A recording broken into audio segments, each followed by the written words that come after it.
Hi, welcome to the Real Estate Market Watch. I'm Bob Gibbs. Today is December the 9th, 2009, so getting close to Christmas. As you see, a Christmas tree in the back behind me anyway. Today I wanted to talk to you about short sales.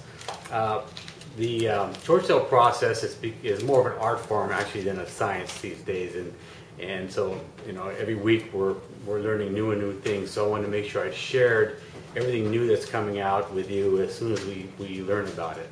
And the reason that short sales are important is there is a statistic that and some expectation by the end of 2011, fully 48% of all mortgages in the United States will have negative equity.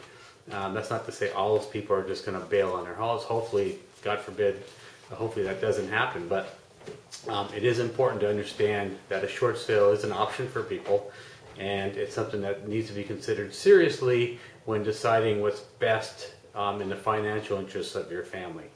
One thing I'll say as a disclaimer right up front is that before you entertain anything like a short sale or a foreclosure, you definitely need to talk to a debt relief counselor or attorney, more likely, debt relief attorney and a CPA, so that you fully understand the ramifications of any of these decisions that you make going forward. There are some fairly significant things that can happen depending on a lot of different variables having to do with your loan and the bank, things of that nature.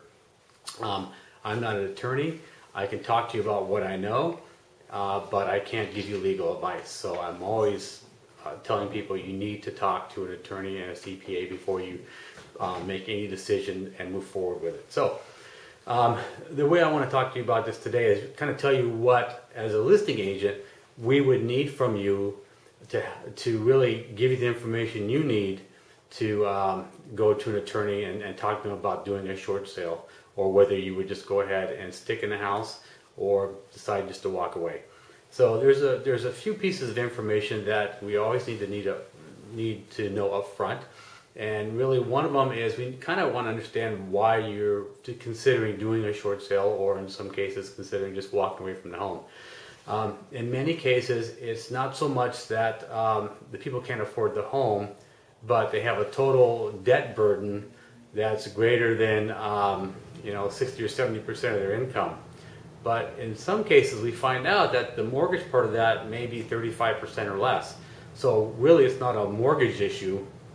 It's more of a unsecured debt issue, like credit cards and personal loans, things like that, which is a total different thing. I mean, if that was an issue and you wanted to stay in your house, we would recommend talking to a credit counselor or finding some other way of eliminating the short-term debt like that.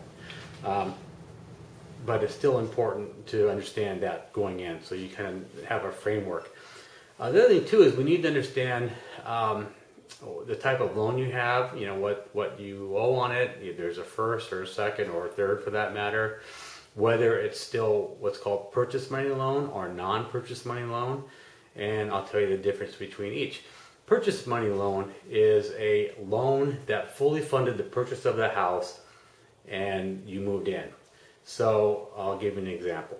If you had a first loan and a second loan when you moved in, and the combination of those two loans got you into the house, and you haven't done any refinancing or had an equity line that you took money out of, whatever, it's just the money you had going in is the only money that was used to fund the house, most likely that's a purchase money loan, and those are a little easier to deal with than a non-purchase money loan. A non-purchase money loan is anytime after that purchase money situation or incident that you change the terms, like for instance you refinanced or you took a second out or whatever, that then becomes a non-purchase money loan, and that changes the terms of the loan. Quite frankly, a purchase money loan is basically non-recourse, and that means that once this if you did a short sale, once the short sale is complete,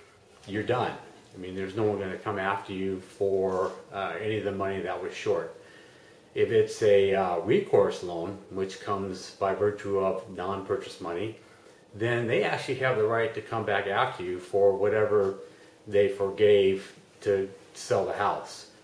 So that's clear to understand. Now, having said that, whenever we do these, we do our darndest to get wording into the acceptance agreement from the bank that would relieve you of any of that coming back after you later on.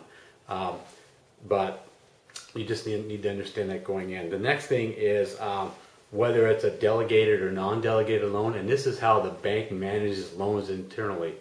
If it's a delegated loan, the odds are that we'd be able to get a loan approval within 40 to 50 days. If it's a non-delegated loan, that means that it typically takes 75 to 90 days, and it has to do with that particular loan product and who manages it for the bank. And that can be very important. The last thing I'll mention is whether or not there's mortgage insurance on the loan. If there is mortgage insurance, that can make it extremely difficult to get a short sale transacted.